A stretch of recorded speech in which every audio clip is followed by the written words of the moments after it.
So, scrutiny of EU legislative proposals COM 2019-11, COM 2019-52, COM 2019-54, COM 2019-82. It's agreed. Is it agreed that COM 2019-11, COM 2019-52, COM 2019-54, COM 2019-82 do not require further scrutiny? Is that agreed? So, detailed scrutiny of the Microgeneration Support Scheme Bill 2017. I would like to welcome the following representatives to our meeting this afternoon. So, from the Department of Communications, Climate Action and Environment, we have Mr Michael Manley, Assistant Secretary, Mr Eamon Confery, Principal Officer, Mr Paul Ahern, Assistant Principal. From the Sustainable Energy Authority of Ireland, we have Mr Jim Gannon, Chief Executive Officer, and Mr Fergus Sharkey, Head of the Department of Business and the Public Sector. From the Tipperary Energy Agency, we have Mr Paul Kenny, Chief Executive Officer, and from Friends of the Earth Ireland, we have Ms Kate Ruddock, Deputy Director. So I want to read out some formal notices before we begin. I wish to draw your attention to the fact that by virtue of Section 17(2)(l) of the Defamation Act 2009, witnesses are protected by absolute privilege in respect of their evidence to this committee. However, if you are directed by the Chairman to cease giving evidence in relation to a particular matter and you continue to do so, you are entitled thereafter only to a qualified privilege in respect of your evidence. You are directed that only evidence connected with the subject matter of these proceedings is to be given, and you are asked to respect the parliamentary practice to the effect that, where possible, you should not criticise or make charges against any person, persons or entity by name or in such a way as to make him, her or it identifiable. I also wish to advise you that any submission or opening statements you have made to the committee will be published on the committee website after this meeting. Members are reminded of the long-standing parliamentary practice to the effect that they should not comment on, criticise or make charges against a person outside the Houses or an official either by name or in such a way as to make him or her identifiable. So I'll just remind witnesses and members to turn off your mobile phones as they interfere with the sound system. So the format of the meeting is that you'll be invited to make an opening statement, which should be no more than 5 minutes, and I'll indicate when you have 4 minutes up. So I will start with Mr Manley from the Department to make your opening statement. Thank you. Thank you, Hildegarde. Thank you very much for having us here today in terms of chance to input in terms of this bill. Let me say at the outset that Minister Bruton, when this was before the House at second stage, made plain that the government supports microgeneration. This has been a long-standing position of successor governments. And indeed, in 2017, we organised a workshop with a number of stakeholders, subsequently established the Micro Renewable Electricity Federation of Ireland, and in 2018 introduced a pilot scheme. So there is a strong commitment to the development of microgeneration as part of a changed role for citizens and for consumers and for communities within the energy system. Government has not opposed this bill so far, recognising that very point, and also recognising that support to microgenerators will be needed as part of the implementation of the Clean Energy Package, which is effectively concluded at this stage. Evidence-based analysis and assessment will be necessary to deliver for citizens and community entitlements at the heart of the recast Renewable Energy Directive. There is evidence that microgeneration will have a minimal direct impact on carbon emissions. We think, more importantly, it provides a key role for citizens to play a part within the overall energy and climate agenda and implementation and sharing the understanding of what needs to be done. The existing pilot scheme helps our understanding of what is likely demand for microgeneration in Ireland. A previous scheme run by Electric Ireland offered a generation tariff. It opened in 2009, it was open I think until about 2013, but it attracted only 700 applicants, including an obligation on electricity retailers to procure 7% or 5% electricity from microgenerators before first establishing the likely demand for such a scheme may well be premature and can have unintended consequences. The pilot demonstration scheme opened in 2018 for applications, and to date 3,000 people have expressed interest. Working with the Micro Renewable Energy Federation, a code of practice for microgeneration has been developed. This will help to ensure the appropriate quality standards in the sector and will in turn increase public confidence in new technology. Microgeneration and the role of the energy prosumer, as the language has been used, was part of the government energy policy in the Energy White Paper. That was a key document setting out a number of the points of departure, but also the engagement of energy ministers with consumer bodies in Europe, who have made plain that consumers are very busy people. They have children, they have parents, they have lives, they have work, they have social lives, and the amount of time that they can commit to any sector is limited, so they need simple, reliable, robust systems. Another principle that we'd like to see underpin the scheme is that it will be equitable and fair. While supportive of developing the emerging microgeneration sector, there need to be careful in terms of the consequence for consumers that end up paying higher costs, in effect subsidising those, perhaps us, who can afford to participate. There are a range of options for how we pay for microgeneration, and broadly speaking, they'll fall into three groups: include the cost on the PSO, allow energy retailers to socialise the cost averaging across their energy rates, or the exchequer intervene. None is simple and all involve additional costs for somebody. Energy suppliers could socialise the additional costs associated with microgeneration to their unit rates, which have a negative impact on consumers and particularly those who can't afford to participate. Network operators will also have to address how their lost revenues will be recovered. And we think of the last major storm, network repairs cost 30 million. So how we fund all of these issues need to be addressed. The action to develop the climate action plan's microgeneration policy will assess these and other changes. It should be noted again that in regard to excess renewable electricity generated and consumed on site, microgeneration will remain a more expensive source of supporting the supply of renewable energy onto the grid. In summary, it is clear that this is part of the future of the energy system. Microgeneration is arriving. It is here. And we will see more microgeneration technologies developed and built in the future. These must be underpinned by appropriate electricity market design, industry standards, which are currently developed. The bill here aims to facilitate growth, and Government has made it clear that it shares that ambition and will work positively at amendment stage to ensure effective and appropriate support are developed in this area. I look forward to the discussion and taking any questions deputies may have on this topic. Thank you. Thank you very much. I'm going to bring in the sponsor of the bill, which I should have done at the outset, Deputy Brian Stanley, just to lay out your vision in relation to what your bill is seeking. Sure, look, I want to thank the Department Delegation, SEAI, Paul from Tipperary Energy and Ruth from Friends of the Earth as well for attending. I suppose the bill, we're putting it forward as a means of putting forward alternatives because we want people to make the switch, but we have to provide people with a means of switching over from harmful fossil fuels to renewables. So to address climate change, we can't just call for an end to fossil fuels. We need solutions to directly replace fossil fuels. We need to put in place alternative energy solutions, and microgeneration will form part of this, as well as being an energy source that lowers household bills and also bills for farmers and for industry as well, and small businesses. The Sinn Féin Microgeneration Bill 2017 means that suppliers will have to pay the householders for excess electricity supplied to the grid from small-scale renewable energy sources. It will lower the energy bill and will add to the state's overall renewable energy production and portfolio. Up to now, it's ordinary householders and businesses that pay high energy prices and pay for our switch to renewables, to pay to support large-scale renewable energy through the PSO levy on their electricity bill and pay the current carbon tax which we have at present. We can't continue to place all of the obligation on householders and businesses. We need to lift the burden, some of the burden from households and consumers in business and farmers towards those who profit most from it, energy, and that's the suppliers. With the future growth in the use of electric vehicles, particularly in electric cars, and heat pumps to heat homes, which will be a major event in rural Ireland, we'll see electricity consumption grow dramatically. Allowing ordinary households and businesses to produce their own energy means lower energy bills and higher rates of renewable power to the grid and across the state. We need to switch from fossil fuels, but we can do it by getting everybody involved, not just large-scale developers, and that's been the trend to date. Small-scale renewable energy has a part to play in future energy mix and our future solutions, and we should not be resisting this practical alternative to displace some of the fossil fuels that we're using at the moment, and most of which are imported.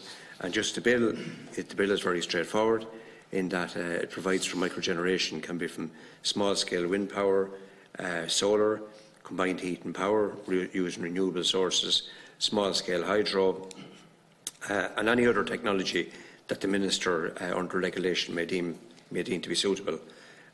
We set out there in relation that minimum price tariff needs to apply, and again the Minister will set that. That discretion has to be there, along with the Minister having the power to set minimum contractual term for a tariff, and and also other powers there for the Minister. In relation to the 5%, what we're doing there is setting, we believe if you don't have a target, you don't achieve anything. And the reason we're setting out that, that suppliers who have over a certain percentage of the market must supply 5% of electricity from microgeneration by 2025. We're putting that there as a realistic target. However, we are flexible about that, and I know, some of the panellists may have, the department in particular, have raised that with us. We are flexible about it. We do feel the need there to set some kind of a target if we're going to get anywhere with it. So we feel that's a practical step. We're not saying it's a silver bullet. We know that, but we do think that it's part of the mix in terms of moving forward, and it's a contribution towards trying to move that agenda forward and to get good legislation in place. Thanks, Carla. Deputy. And I might move to the Sustainable Energy Authority of Ireland, Mr. Jim Gannon. Thanks, Cathaoirleach and committee members. We have submitted our presentation as a form of record. I'm just going to pull out some highlights that we'd like to get across. I think microgeneration in Ireland and across Europe has a number of different definitions, so having a common understanding of what that means is quite important in the setting out of any bill like this. I think the price of microgeneration has come down significantly over the past number of years, but despite that fact, it is still expensive if you only take it as €1 per kilowatt hour against the delivery of renewable electricity by larger generation types. It is widely accepted, though, that there is large societal benefits from getting communities, individuals, businesses, institutions, including schools, involved directly in the low-carbon transition.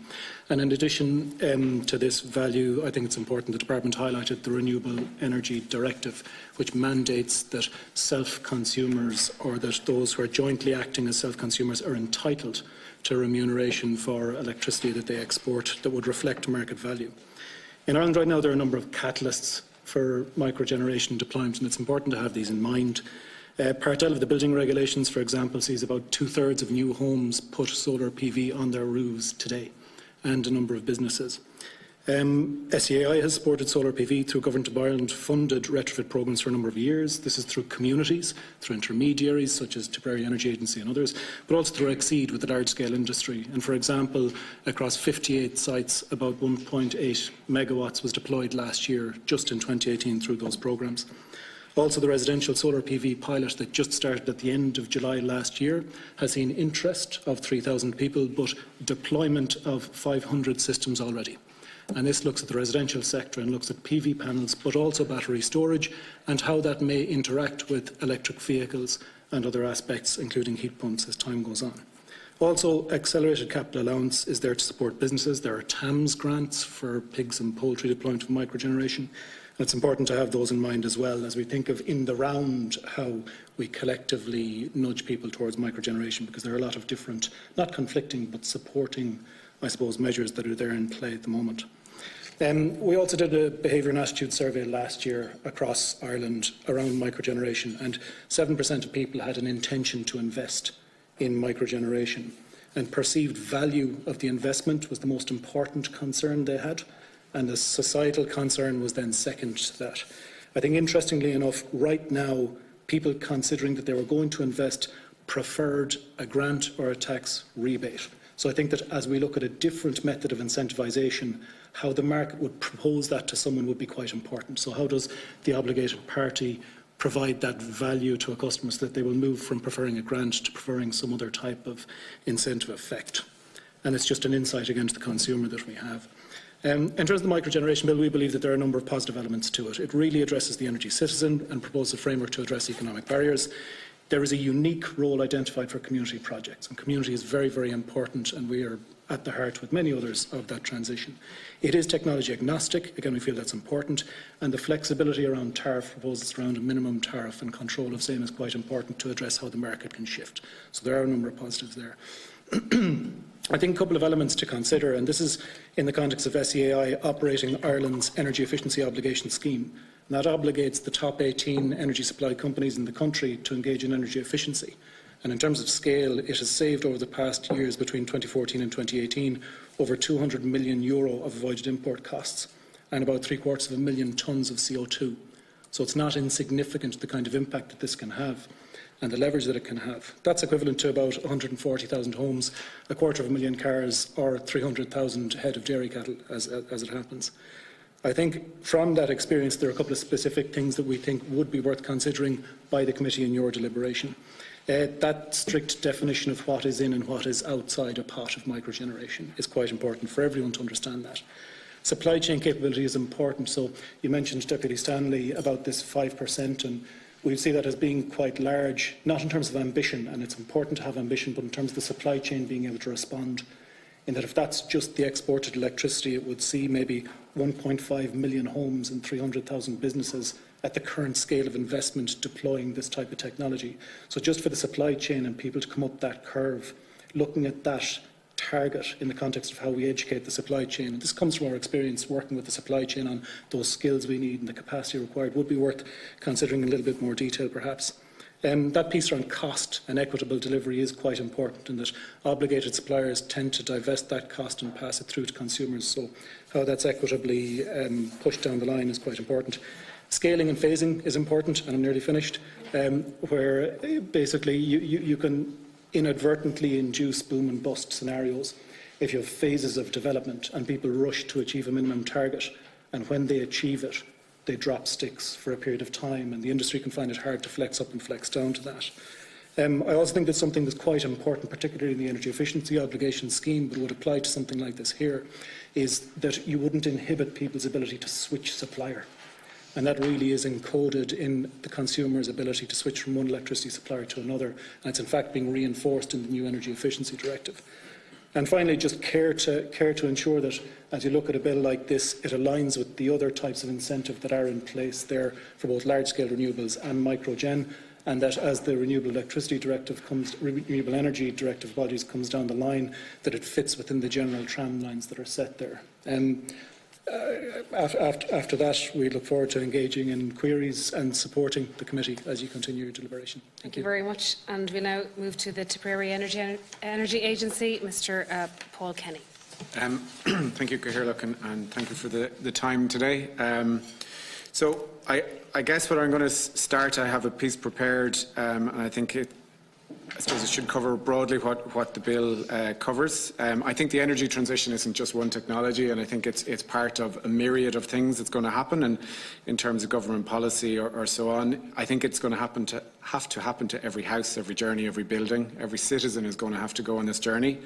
And for that transition to take hold, every one of these little opportunities must be taken. And to date, I think every regulatory decision we've made, every funding programme, I don't think all of those have been in a way to engage citizens.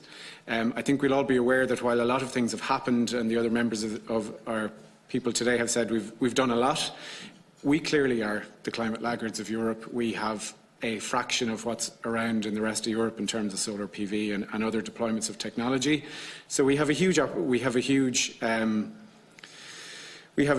hill to climb, and I think the state needs to take these opportunities, and microgeneration is one of these opportunities. Notwithstanding, it has to happen anyway from the renewable energy package. We think that opportunity should be taken as soon as possible. You'll be told by various parties as part of the deliberation on this bill that solar energy is not sufficient for Ireland. We don't get a lot of sun, and we need a lot of energy in winter. Last June, for example, the UK and Germany hit loads of solar records, and we hit record use of gas because our wind didn't hit. So we need a mix. Solar produces about 7% of Germany's electricity. They have roughly about 2 solar panels per person. If Ireland were to catch up with Germany, that would be about 10 to 12% of Ireland's current electricity use. Could be higher with some storage. And in Germany, 73% of this capacity, or 98% of systems, is less than 100 kilowatts. So that microgeneration in Germany, granted with a much more robust electricity infrastructure, is predominantly citizen and farmer based. So we think in the Tipperary Energy Agency that we should allow our citizens partake as part of this energy transition, and we should see homes and farms and SMEs as part of the generation infrastructure. In the north, it's about 50%, but I couldn't find exact details. So a lot of the people at the committee have visited buildings in Tipperary, including a leisure centre, a school, who had smaller solar arrays on their roof and big empty roofs. It would have been much more economically advantageous to put a full array on that roof when you're scaffolding it and you're doing the transaction costs. And why wouldn't we use that to subsidise the running of those public facilities? There are a number of barriers that need to be removed in order to make this bill effective, and rather than increase the cost, we should remove these costs before the bill goes in. We need to ensure mandated power purchase agreements. We need to make sure that export meters, as part of the smart meter rollout, have the export channel switched on, because they have export channels and they're currently switched off and you have to pay €300 to get it switched on. Our planning permission needs to be revised. I've submitted a paper that we got some advice from planners in Ireland, which is on the record now, and we think should be able to happen very quickly. I think the state obviously has been mentioned, grant for solar PV on domestic buildings, and we think that that's a very good thing. And whether it's a grant or a payment, if the market sounding say a grant is a better idea, then we would support that. However, export should be paid at least the wholesale price. And we feel that we should at least allow people generate as much as they can sensibly generate on their roof within the cost-effective nature. However, for commercial and farms and SMEs, we should probably use something like a solar feed-in tariff with a wholesale price plus an appropriate uplift that makes the investment attractive but not overly costly. And note, I would say that a really important thing to say, we will only be paying as a state to subsidise the export. So if you're putting a large solar farm, you have to pay for all of that generation, whereas if you put 6 kilowatts on a house and they use 3/4 of it, you're only paying for the small bit they export. So we'll get a lot larger bang for our buck and will be much cheaper. Well, not be much cheaper, but could be cheaper than the larger arrays. The reasons for the committee will be given for not supporting solar energy in this way. We'll always start by the challenge of spending money on the grid and the cost of this upgrade of the grid. However, if we look at what's going to have to happen to move from about 18% of our energy through electricity to somewhere in the region of 40 to 50%, depending on which model one uses with the electrification of heat and transport, the grid is going to have to transform. It needs to be digitised, and it needs the transmission capacity to pay or to power those cars and those heat pumps, as well as transport this power. And we would think that the grid capacity should be in a position to grow gradually to accommodate both. That study hasn't been done, but effectively across the rest of Europe, it's put on the regulated asset base, and we would support that. So to say something, we'll hear a lot about support schemes being very expensive, like Germany. Because of the German expensive support scheme, we won't need to do that. So we're not Germany. We're not Australia. We won't have solar in the winter. They're quite further near the equator versus us, and therefore I think most of our homes will stay connected to the electricity grid. So one of the arguments is always we will disconnect from the grid. That won't happen in Ireland because we don't get a lot of sun in the 4 winter months. I think we should put citizens first, encourage active prosumers, and the use of roof as an encouragement to unlock the energy transition. Someone spilling electricity onto the grid would think an electric car or heat pump would be a good use of that power, but we should still incentivise them with a little bit. Solar is not a silver bullet for energy. It will only do a fraction of our total energy use. However, it may be the magic or the silver bullet of citizen and societal engagement in the energy transition that the state has heretofore missed. Why wouldn't it? It was in Germany. And lastly, I suppose I'd make a point to say that the energy transition is not going to happen without market development supports from organisations like local energy agencies. Any rapid societal transformation requires societal support. The modernisation of agriculture didn't happen without large-scale state intervention in training and modernisation of agriculture. There are local services for the provision of a myriad of state services, from schools to MABs to childcare committees to sports partnerships, and without that societal support, governed and run to achieve an energy transition, it would be almost impossible to achieve that change that is required at a societal level. And I ask this committee and I suppose the other parallel committee to strongly consider the supporting of local energy agencies at a local and regional level with a strong public remit. Thank you very much. And I'll now go to Kate Ruddock from Friends of the Earth. Thank you, and thanks again for inviting us, for me here today. So, Friends of the Earth, we met Leo Varadkar at Electric Picnic a few years ago, and he signed our petition to support a fair payment for solar power. At a food truck late at night, our director spoke with him, and he considered the petition, smiled and said, "A fair payment seems reasonable. I can't see anything wrong with that." And now he's our Taoiseach. And that's what this is about. It's about fairness. And that petition now has almost 21,000 signatures, and I thank you, Deputy Naughton, for accepting it today.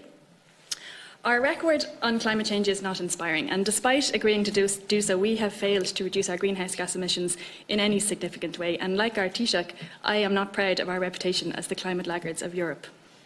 I think people are angry about that and scared, and this committee is well aware of the terrifying reality of climate change and the injustice that those who have done the least to cause it are and will suffer the worst effects of it.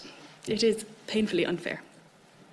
Scared and angry as people are about climate change, I also see that they are motivated to participate in and embrace the solutions. The solutions that transition our energy system from fossil fuels to renewable energy. And that's where our communities come in. Ireland excels at the community level. We have a rich history of community spirit with organisations like the GAA and Tidy Towns, and now supported by the Sustainable Energy Authority, a network of over 200 sustainable energy communities are working around the country developing plans to decarbonise their towns and villages, to create jobs locally and to build local resilience. But when it comes to renewable energy generation, they have been severely constrained and restricted in their efforts. They can't do it. Not because they are lazy or not committed enough, or because they haven't thought about it hard. It's just because the rules for them don't work.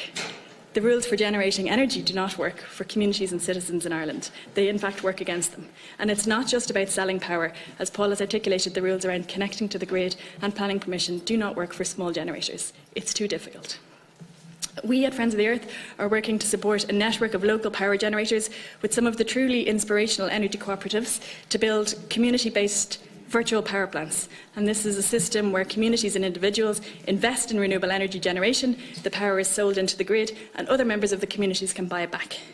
We're also supporting those communities to install solar panels on their schools in their locality. And with initial support from a philanthropic trust, we have applied for match funding through the SEA Grants programme to put solar panels on schools. Schools are beacons of the community, they are centres of education, and they host the people who in our country will be most affected by climate change. Students were invited to come up with ideas on what they would do on the energy transition. We were overwhelmed by the number and quality of applicants, and to help pick the winners we held an online public vote, which in 1 week received 20,000 hits. Not surprisingly, students in Ireland want to play their part in the solution. Under normal circumstances, however, for a school to invest in microgeneration does not make sense because schools are not open most of the year, 50% of the days in the year in fact. However, energy bills come out of capitation budgets, so every euro not spent on energy bills is a euro for the students. If income could be generated from the roof, that's more money directly for the schools. For the likes of these projects, unfortunately, to be replicated and scaled up, a business case is necessary. That's the reality. For people and groups to take the decision to support a sustainable energy development, the power that they generate needs to be measured, to be counted, and to be valued. Not paying ordinary citizens and communities for renewable energy is akin to supermarkets only paying corporate farmers and forcing small farmers to eat all their produce or give it away for free. Microgeneration may not offer the megawatts of renewable power that will put us on track to the Paris Agreement, and it may be marginally more expensive. We will certainly need continued investment in major energy infrastructure and large-scale renewable energy development. However, if we do not offer people the opportunity to fairly benefit from this energy transition, to see and touch and feel these technologies locally, their fears and opposition, however rational or irrational, will derail any best-laid plans. Currently, our energy subsidies are paid to professional developers, large utilities and semi-state organisations with a charge on all consumers' bills. The forthcoming Renewable Electricity Support Scheme will include further subsidies and does include a separate subsidy for community-led projects which are bigger than microgeneration, but notably not at first. And that's not fair either. And while any subsidy regime can have distributional impacts, we see no logic for demanding that bill payers only subsidise professional developers, and why rooftop generators or community generators are different to these other actors. They should be able to benefit the same as the big guys. And the benefits could be huge. A European think tank has recently done a study, CE Delft. They've estimated that almost half of EU citizens could be producing almost half the EU's energy by 2050. And from a national point of view, as far back as 2014, the NESC, the National Economic and Social Council, recommended building social support to enable continued wind energy development, and strongly supported community and citizen participation to realise local benefit. Our white paper on energy recommends paying microgenerators. The Citizens' Assembly similarly included paying microgeneration. And it's going to happen, as has already been outlined. It's only a matter of time. The EU has granted new rights for consumers to produce, store, consume and sell renewable energy. The only choice we now have, and you as a committee have, is whether we get dragged into it by Europe at a later date, kicking and screaming, or we welcome it now, and we do it ourselves. In doing so, we build a democratic, fair and renewable energy system that we need. Climate change is not waiting. We need to completely transform our energy system. Let's give some power to the people to do it. So we're supporting this bill. Thank you. Thank you very much. And thank all the witnesses for coming forward today. Before I go to the members, and just one question, I suppose, in relation to the engagement process and, of course, the importance of microgeneration. It's going to be a crucial part to that transition to a low-carbon economy.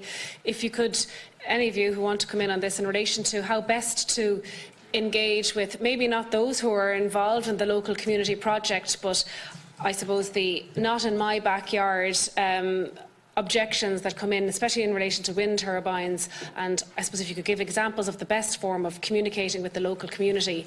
Solar panels on your roof, I suppose, are probably easier and maybe more publicly accepted, but just in relation to, I suppose, wind generators and overcoming, I suppose, the obstacles in relation to community engagement and buy-in.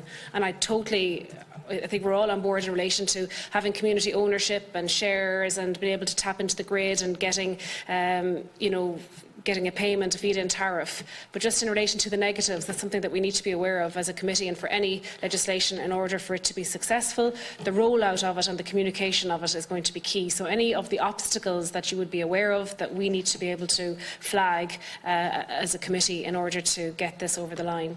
I don't know if anyone, if you want to come in on that. Paul, do you want to come in first? And now I go to the committee.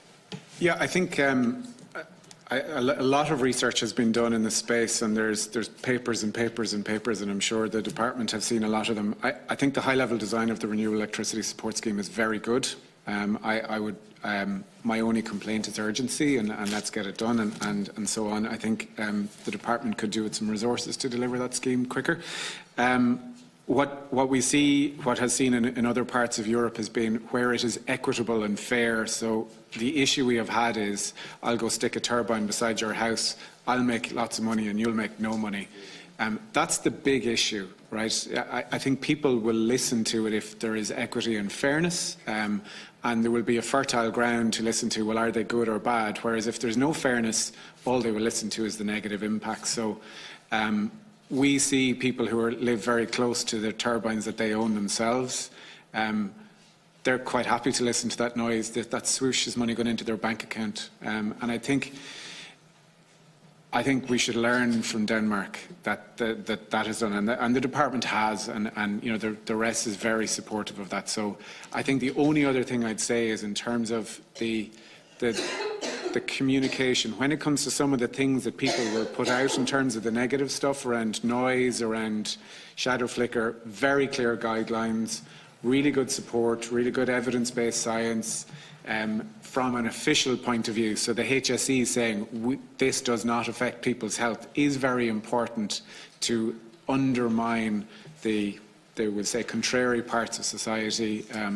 I think that's my only other advocate to say is, let's be clear on the message. Thank you very much. That's good. Jim Gannon. Just a very quick point. I think it's important that we don't conflate microgeneration with large-scale generation, especially from a societal perspective. People experiencing small-scale generation that is their own will tie them into that transition, and they will understand that the need for a flat screen television and a tablet and a phone and an electric vehicle demands wires, it demands generation. But if we bring those two together, I don't think it would be healthy for a microgeneration scheme. So I think that that ownership, that community, that individual benefit is far more important. I also think that it is different in that through the new part L of the building regulations, 2/3 of new homes have these on their roofs anyway. So this type of bill or this type of intervention, should it come through the RED, is a new mechanism to bring this to be or to increase volume, but it's not a new technology. It's normal, and what we're changing is the equitable sharing of value from the technology. And that's really important, that this is just normal. Let's not treat it like an alien or new or strange technology where there is fear. This is already part of what we do. Let's just make sure that as we increase volume, there's an equitable transition. So I think that conflating this with large-scale generation would cause more problem than not. I think Paul has articulated quite clearly that the new RES addresses community involvement quite well. Right, thank you. I'm going to bring in Deputy Dooley and then Deputy Smith. Just one comment and one question, just to support very much what Jim and Paul have said there. I mean, it's the same issue for me around electric vehicles and getting somebody to make that transition, to move into a space where they see themselves now as part of the protection of the environment. You're effectively appointing an ambassador, and as Kate and others have said, it's not really going to change the pace of the overall requirement to generate electricity. That has to come from the big scale developments. But if you can get somebody involved within their own home, within their own the curtilage of their site, they become an ambassador for climate change in so many other ways, because you get them thinking. It's the same as, I mean, and there's lots of research to show this, that when people make the transition to an electric vehicle, they change so many other aspects of their lives, whether it's even just the disposal of their waste, which is a separate energy piece, but there's some very good research on that, that really shows that you're changing people's entire habits and entire behaviour, which is really what we want. And it also assists in a wider community, because it mightn't be suitable for me, but if it's suitable for my neighbour, then it's discussed and talked about.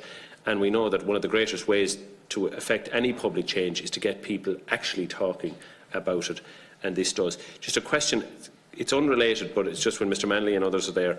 I'd had some queries recently about a belief that there's an issue in some legislative form that's preventing the accessing the grid from wind and potentially solar at the same site. Are you aware of any impediments that might prevent a solar farm and a wind farm accessing the grid at the same point, that there's some issue around co-location?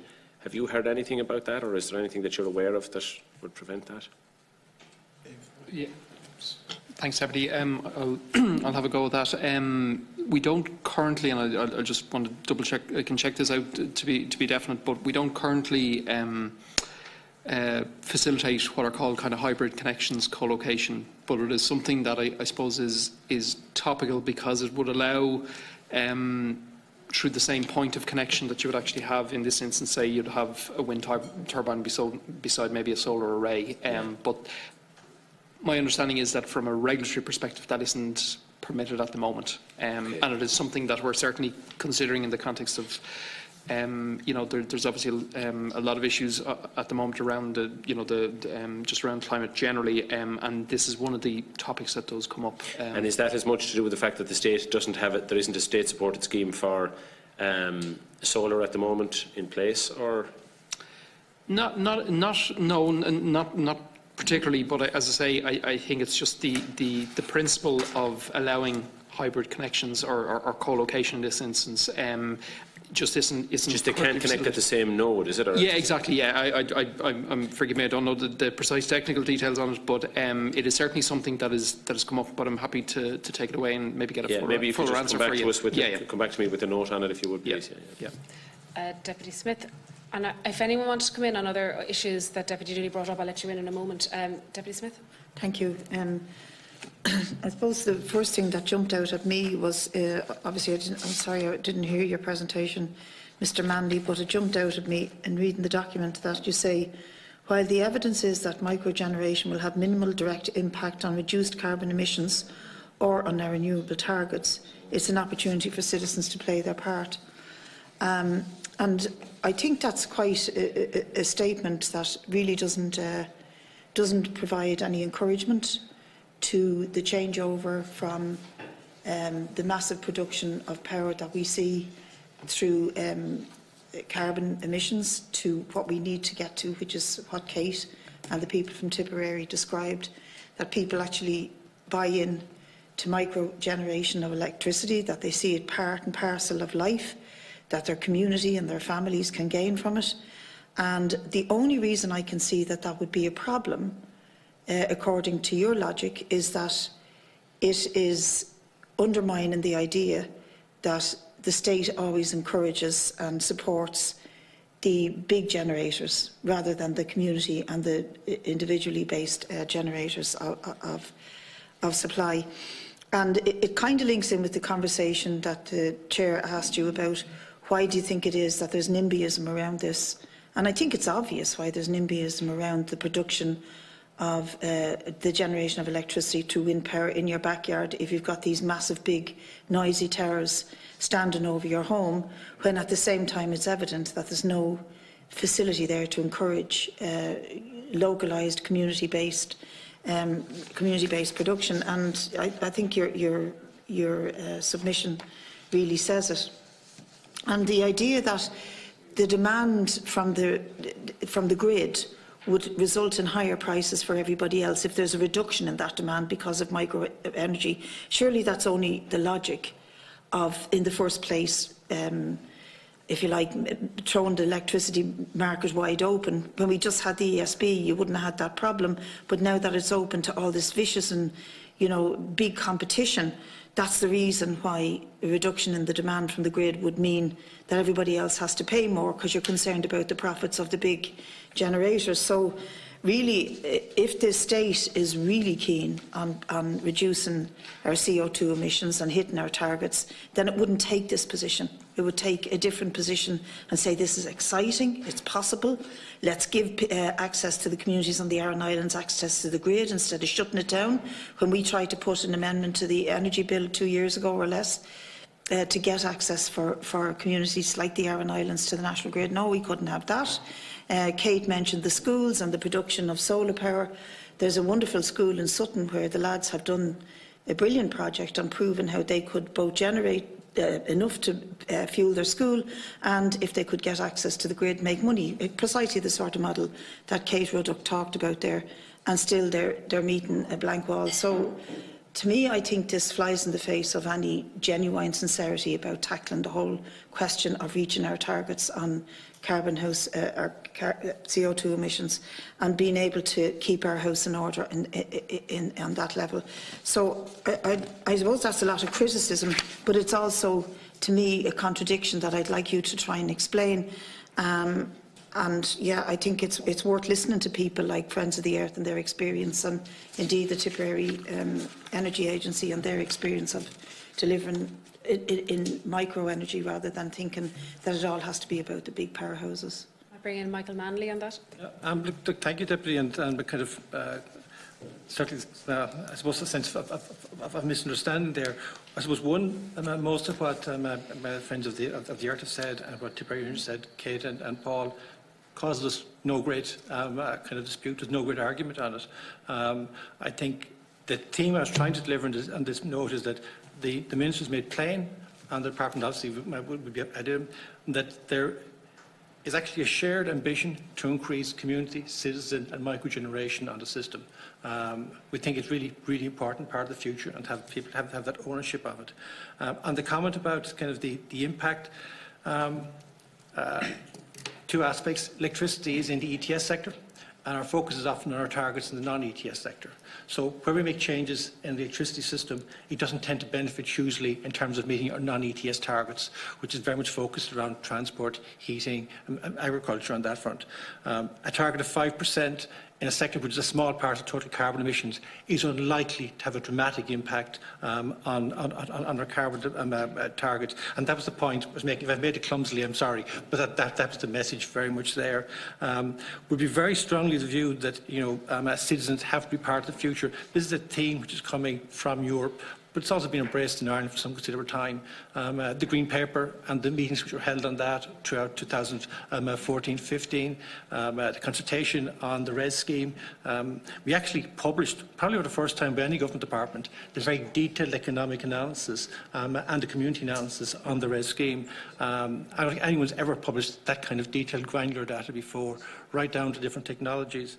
On schools, I think share the point which Jim Gannon reflected on that. There is a real challenge in the alignment. Schools' peak demand is November, December and January. Peak solar is June, July, August.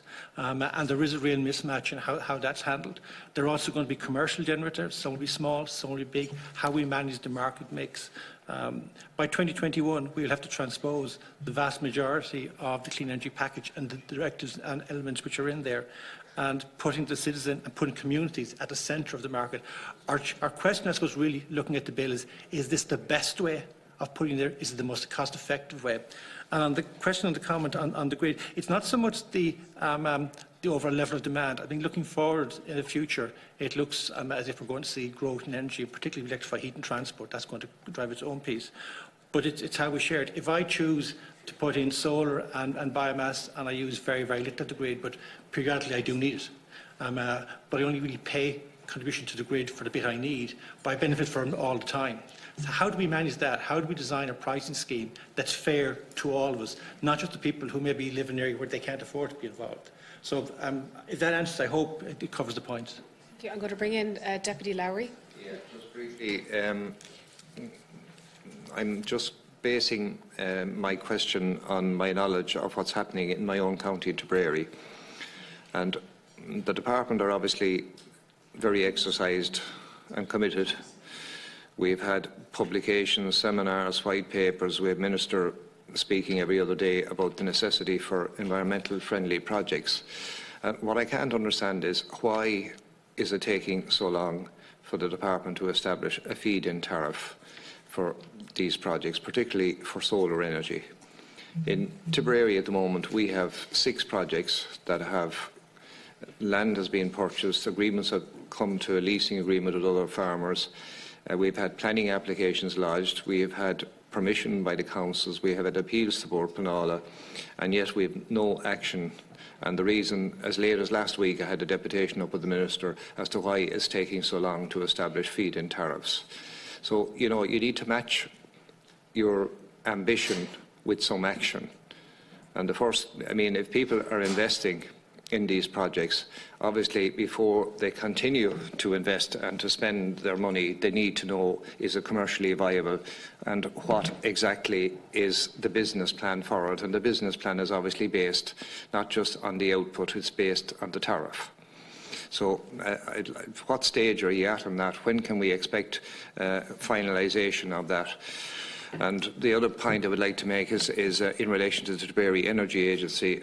I'd be familiar with their work, and I want to here publicly compliment and congratulate them. It effectively started as a pilot project. They have been involved in some fantastic projects, several environmental projects around Tipperary. They've created huge awareness, and I think the one thing, Paul, that's quite obvious is that if you have a package and if you create awareness, people will buy in. And, I think the starting point for a lot of this is with our own agencies that we can control and that we can influence, such as local authorities and their housing stock. And we've had a very good scheme in Tipperary in relation to retrofit, but the problem is the budget for that is expended. But people did avail of it, and people were delighted to retrofit lighting, heating.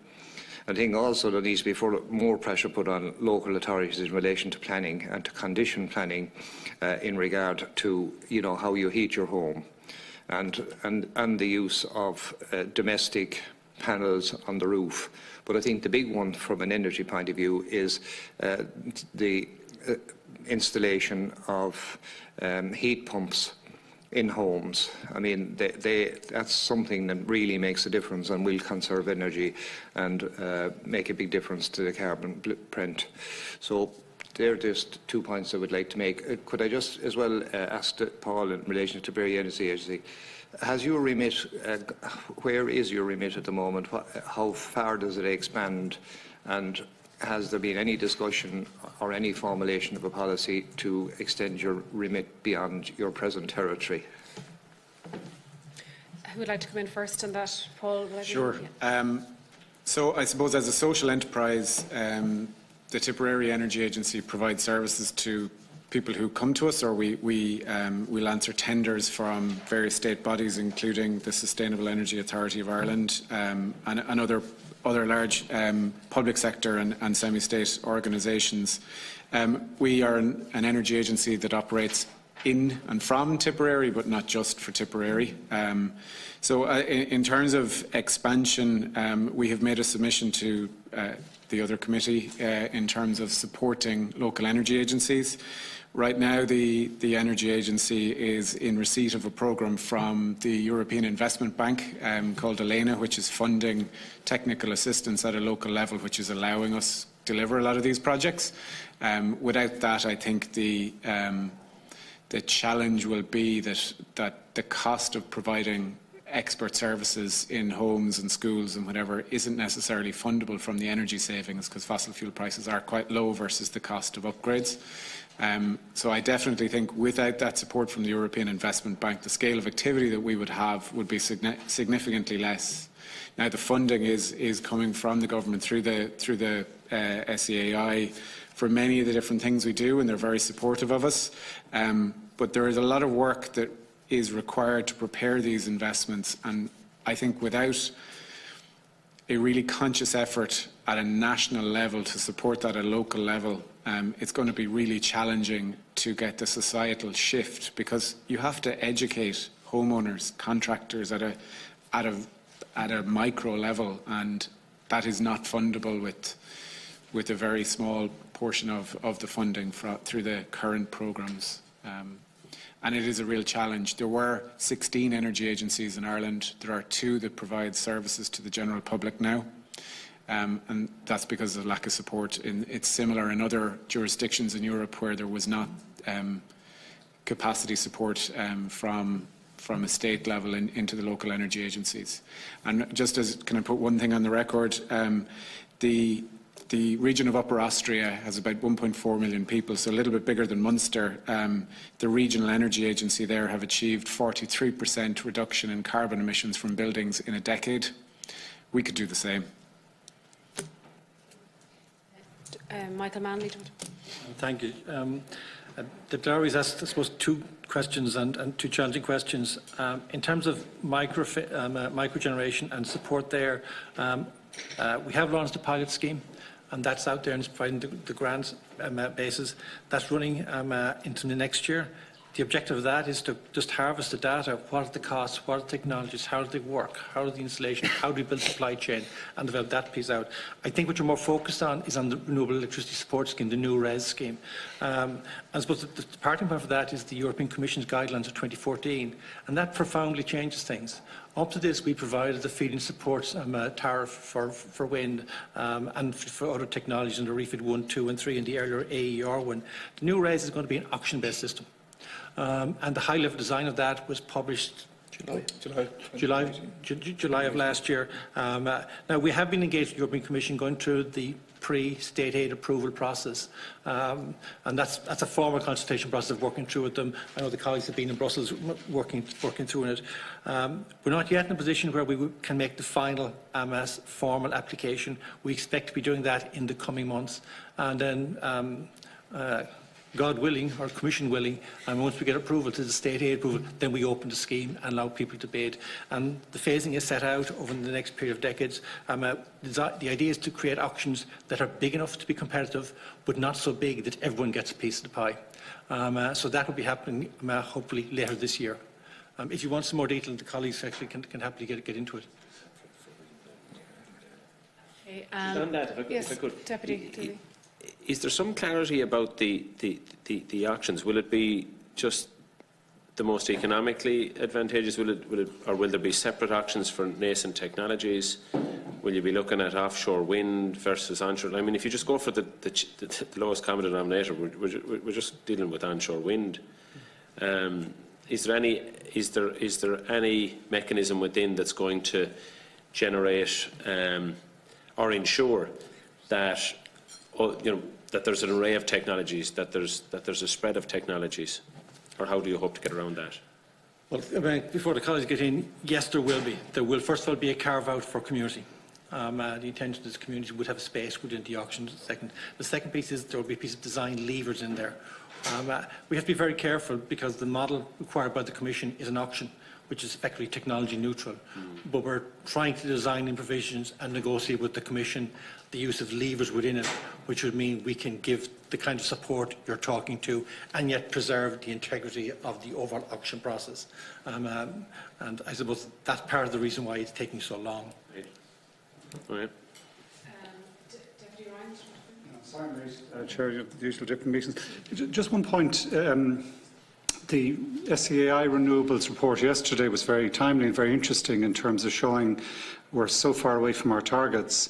One figure stood out, among many, but the level of solar PV in our country is 1/15 almost of what's on in Northern Ireland. And I know that they had a scheme that there's also controversies with various energy schemes that they've had, and they had a refit scheme that maybe was very expensive. But just that, Northern Ireland is not exactly a solar powerhouse, and the fact that they've 15 times the volume of solar power just shows how we pretty much have nothing. Like we're growing, but growing from nothing at the present time. I just think it speaks of an urgency, because I don't know exactly what the price is going to be. We're going to have to pay on those fines for missing our renewable energy targets. It depends, I think, on the obviously on how much other countries exceed their targets. I'd be interested if the department have an estimate of that at this stage. Do they have any per percentage point what we might be paying now in fines, and when would those fines kick in? First question. Then the second, and sorry if this has been asked already, please stop me. The second is just in relation to the auctions for larger scale. Michael, Mr. Ryan, I know that there's all sorts of complexities in getting European clearances isn't easy and so on. But given that we are facing very large fines, potentially significant fines, the delay in the auction process risks, as I understand, us missing a whole range of, largely I suppose, wind plants which already have planning, have grid, but are waiting for. Surely we could have arranged to get the auction system this year, early this year, rather than, because that's not a small decision. That's us missing the renewables electricity target, as well as being a mile short in the renewable heat and in the renewable transport. And we've been working on this for a long time. Is there any way we could get the auction process speeded up? Okay. On the issue of fines, I think first of all it helps to step back. If you look at the 2009 Renewable Energy Directive, first of all, it's a very positive instrument. It's not written in the sense of sort of like a road traffic law, where if you exceed a certain speed, you have a penalty and you're fined to pay. What it does do actually is, and I think it's almost 30 articles, one, it creates the process whereby you could have a support scheme, which is clearly in the state aid territory. So it creates that. It creates the opportunity to have a joint scheme with other countries, and it creates the opportunity to use statistical transfers as a way of getting across. There's actually no reference to fines in the Renewable Energy Directive 2009. It was very much written as a positive instrument, as a guide, as a cajoling, as a lead, as a driving forward of the renewable energy portfolio. In terms of where we're at, the figures published yesterday from SEAI, I think, has just over 10% in terms of renewables at the end of 2017, with a target of 16% for 2020. Yes, we are very exercised by this. Understand we could not be any other way. The projections we have would suggest that the outturn in 2020 will be somewhere between, I think, 12.25 and about 14.2, if I'm right. So it's in that band. So that gives an indication of by how much we will miss the 16% target. The mechanism which we will be required to use then will be statistical transfers. As of 2016, 17 countries were behind, 11 countries were ahead with surplus. So those countries have surplus to sell. There is no developed market yet. The only trades which have happened have been between Luxembourg and Latvia. And in that instance, the trades were, I think, at about 30 million per percentage point, which would suggest that if we hit 14.2 and we were able to buy exactly at those prices, that would give an order of what the multiplied figures would be. In terms of fines, they could arise in one process. We would report in early 2021 the outturn in 2020. The final report is 2022. The European Commission could take a view that we hadn't achieved and therefore seek to bring this before the European Court of Justice, and is open for the Court of Justice to seek to impose a remedy. But I think there are issues to understand here. We were at 3.1% renewable when the directive was written. We were given a target of 16%. Despite the fact that in the period 2007-2013 we went through a very traumatic financial adjustment, we will come in somewhere between about 80 to 90% of target. It's very different, obviously, in the case of carbon in terms of the targets there. So in terms of fines, there's no provision for fine directly in the directive. The mechanism most likely to be available will be statistical transfers, and reporting to the Commission is Q1, 2021-2022. Okay, sorry. You're right there in the fines, and as I understand it, it's that we will have to kind of make up the balance. Rather than being a fine, we will trade our way up. Yeah. But it's the same as a fine in that you're going to have to pay for it. And that Latvian deal at €30 a tonne, it's very unlikely. I mean, I heard Mary Donnelly on another committee here estimating it could be up to 200 million a tonne. It depends on what and if there's 17 countries behind and 11 in surplus, the market is likely to be much tighter than that Latvian deal. That's at the end of 2016, so obviously it is a market. I mean, to be quite honest, we're obviously seeking to get more information and talk and get some understanding of where other countries are at on this overall equation. And you're right, the Department itself had published figures in, I think, 2013-14, giving potentially high figures based upon estimates at that stage. So it is uncertain, but there certainly is a range. It could be 300 or 400 million a year. Just two other questions, if I can, Chair. Mr. Kenny here was in committee, God, it must have been almost a year ago, where he made the point that in new build, 67% of new build housing in Ireland is putting in fossil fuel heating systems, which, given where we know we're going to have to go on the climate change targets we have to meet, we're in all likelihood going to be paying to take them out in coming decades. Why would we not immediately say, as the Dutch and I think the Swedes have done, say no more fossil fuels in domestic heaters? We have heat pump technology that can bridge the gap. That would promote PV, solar heating, heat pumps, the renewable alternatives at no cost to the Exchequer, with great clarity, great simplicity, great speed. Why haven't we introduced that by law straight away? Well, there's a couple of things. One, in terms of the support schemes offered by SEAI and funded by the Department, they no longer support fossil fuel central heating systems. But I think more importantly, the existing Part L of the building regulations effectively requires buildings to be brought up to, I think, is an A3, which is a very, very high level of energy efficiency. And some developers are developing a combination of solar panels and gas on the buildings. But the buildings are so efficient that the energy use is minuscule in any event. Now, bear with me, Deputy, I take the point. Why don't we go the next step? That's a fair question. But the revisions of Part L will require that new buildings will be upgraded to a BER rating, I think is A2, and at which stage the current level of heat pump installation, which is already very high, will, I think, automatically step into that space.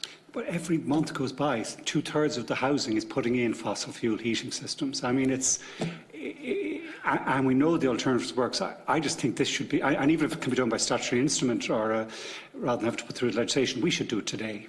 I think the bigger concern is the existing stock of dwellings, because dwellings at A2, A3 are already very highly efficient and are using very, very little energy. It's remedying the existing stock, I think, is where we have greatest challenge. Two other questions, if I can, Chair. Sorry for the Friends of the Irish Environment yesterday took a case in the European courts, I think, with regard to the European regulation supporting biomass as a renewable, the burning of biomass, because there's huge controversy in America. They have huge outrage now at the exportation of large areas of clearfell forest, natural forest, for power generation in the likes of Drax, which is an environmental crime in terms of what's going on. Added to that judgment, we're looking to put an end to any support for renewable biomass in power generation where biomass will be combined with peat, which is another inexcusable in an environmental context measure. Are you considering any changes to the Renewables Directive in terms of support for biomass, given the controversy? And I suppose just as an adjunct to it, are you similarly considering any further increase in the percentage of biofuels you're considering as a blending in option for fuels? That's the main reason we've been meeting our any increase in our transport target, and there are similar very significant environmental concerns, even with the protections in European legislation regarding the sustainability, the land use effects of biodiesel, particularly palm oil plantations in Indonesia and so on. Are you still very much kind of counting on us using biomass? And that could range from the large power stations down to smaller domestic applications. What do you see the role in meeting the targets we have? And do you see any further increase in the biofuel blending of biodiesel? The biofuel blending of biofuels for transport, the increase next year, I think, to 11% is already announced and flagged out there. At that stage, we'll effectively have reached the blend wall, or the capacity of existing engines to actually manage the blend-in of the biofuel. Beyond that, you're looking at different biofuels that would have to be either a drop-in biofuel that could totally replace, or that could be dropped in and blended without the kind of issues that arise. So we're kind of at an impasse in that. Given on fuels, we largely share supply chain with the UK, and given they're at the same place, we will have to keep in touch and see where that is going to go, see if that can go further. On biomass, the RED directive introduces new and much more stringent requirements in terms of the sustainability of that as a fuel source. The current Refit 3 scheme has provided support to the 3 plants on a co-firing basis. 2 are seeking planning consent at the moment, and they are in process. So I really don't say anything which would go there. The other issue then is what would happen in terms of the future of Moneypoint, and that is a question not yet decided. I'm going to bring in Deputy Stanley, who's the sponsor of the bill. Thanks, just to cover a few points. Just in relation to the point that's been raised in the past about there might be a money message around this bill, and just to say that you could look at that as being a bit cynical, as way of trying to put the brakes on it, but there isn't a money message, and when the bill is read, any fair reading of the bill will show that there's not. Just in relation to the issue of self-consumption come up, this bill doesn't in any way end self-consumption. In fact, as some of the speakers have said, it can be, it will be retained, and it's surplus we're talking about here. Just the feed-in tariff, obviously, that's a big issue, and people have to be, if people are going to invest in something, whether it's a householder or whether it's a small business or a farmer, if they're going to invest in something, unless there's some guarantee and certainty around in terms of what the investment and what the return on it is going to be, it won't happen. The issue around the efficiency in the grid and managing the grid and the technology, I'm not an engineer, but some of the research that we've done has shown that up to 15% of electricity is lost in the grid, leaks from the grid, and that the closer you generate electricity to where it's used, you actually use less of it. And some of the people that we've met over the last couple of years from the industry have certainly been telling us that. So, just wanted to highlight that point. I think it's important that, that electricity that's generated, close to where it's going to be used, you don't have as much leakage. Just in relation to the point about small scale and large scale, I agree with that. We're talking about, this bill is about, small community projects and we make provision for that in it. Home generation, farms. I've made the point in the past to some of you that, all those large cattle sheds that are going up, a lot of them are south-facing. There's no reason why there couldn't be, huge solar panels. Some of them in Tipperary, I've seen them down there in Deputy Lowry's constituency. Lovely south-facing roofs that would catch an awful lot of energy. And it's about harnessing that, but not just solar, of course, wind, small-scale wind, hydro as well. I think the whole point about citizens and communities, there's a lot of agreement around that. It's not just even there's what you will save in terms of, reduced greenhouse gas emissions, bringing on microgen, having other sources of power. But there's also the fact that, Irish people, if they become involved in something, I remember maybe 25 years ago, some of us that were starting to talk about waste reduction and waste recycling, we were being told, sure, Irish people will never do that. The people who said that were wrong, and we can make further progress on the waste front, but there is an appetite there for change. I think the whole thing about, a lot of talk, and particularly the department, and I want to just address this, like the Minister and the department, and some people who deal with this issue, and I'm not saying it's this in a totally negative way, would say, we'll have to be careful how we, we're very cautious in a sense, and over-cautiousness, and fair enough, civil servants are cautious by your nature, but and sometimes you have to be for good reason. But this has all been done before. Germany has been highlighted. Other states are doing it. Other states have pushed the boat out in these things, and we've gone off with all kinds of madcap schemes in this country, in other areas of industry and everything like that, and we have been huge investments that didn't work out. What we're talking about here is very, very modest, and I just think, when we're a bit bold and a bit, ambitious about things, we can be very good as a country, in terms of bringing about change. And just to pause here today from the Tipperary Energy Agency, within the strictures of what's here at the moment, and within the confinements of how the system operates at the moment, like the Tipperary Energy Agency, which we've had some contact with in the past, and who's done, you've done huge research and you've brought huge expertise to the whole area.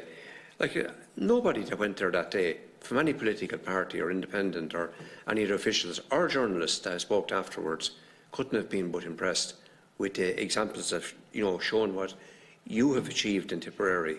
And it's just what I mean. Those of us that want to change and who want to reduce our greenhouse gas emissions, who want to reduce the import bill for expensive fossil fuels, which are going to become more expensive, and more with Brexit, with a whole lot of other things happening, with America shaping up for trade wars.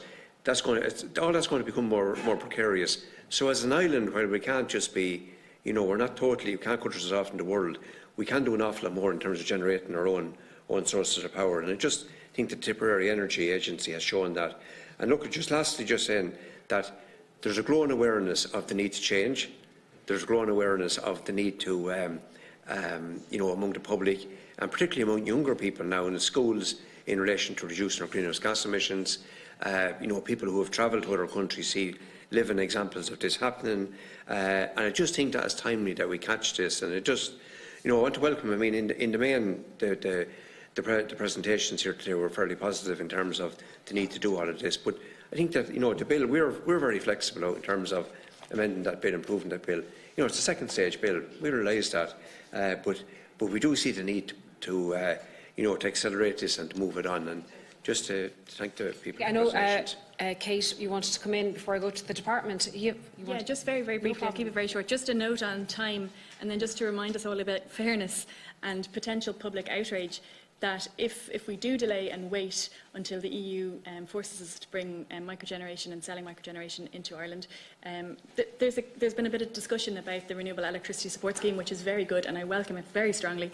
I again would agree that it potentially should be faster, and I would say that the department needs a lot more staff. But my concern would be that we'd have the Renewable Electricity Support Scheme, and nobody in the public are going to understand the different names of the different subsidy schemes that we have. Yeah.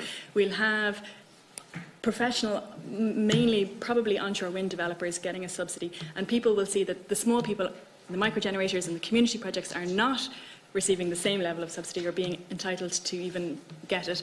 The department are trying to bring forward community-led projects in the first auction, but they aren't at the moment included in the first auction. They're for down the line and in the future.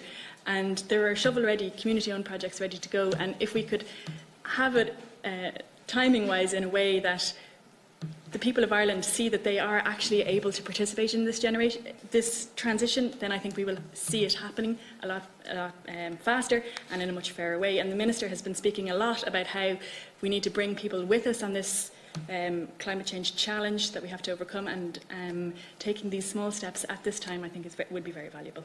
Very good points. And finally, Michael Manley, before we wrap up. I suppose I should acknowledge Deputy Stanley, after 42 years in service, I got cautious. And if I ever appeared to be bold before the PSC, it wasn't very nice. So kind of, caution does arise over time on that front.